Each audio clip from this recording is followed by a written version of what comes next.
chapa ta sanu kathange kanampi zalaya Tona pupa nunno laito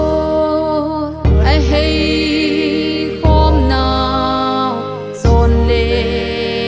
khan hung don ki no kanam idi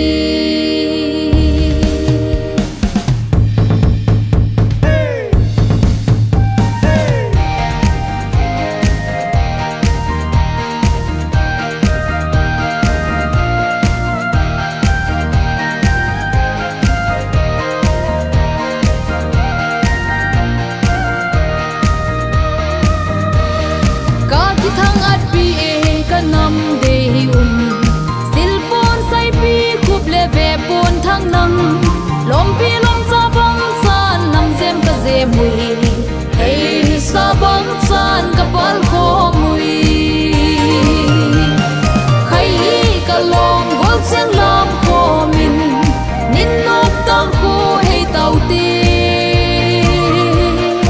inam piu tui bang ga lon khom ne hi hen kathangi kanam dei den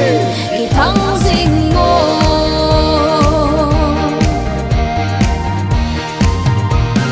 ning zu ai sa sai sang ai bol na bi sa pu sa lam sa chon dan khan dan lum thi thial bang sa in sut zom hiu hi te lam kol khat bang ki sang to te chang lam ko min nin nop tang ko hei tau ti inam piu tui bang ga lon khom ne hi hen kathangi kanam dei den ki thang sing mo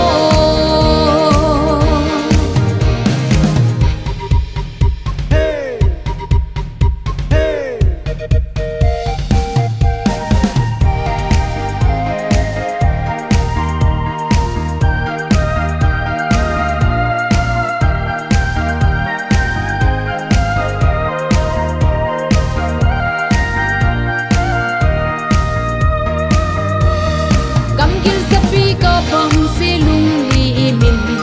ke nu pon khon thim bang lung thim hiu te mi hat pa sil kal bang nam pi dia hanin lam thim bang san bet nom nam khai ka long gol chang lam ko min nin nop tang ko hei tau ti inam piu tui bang ga lon khom ne hi hen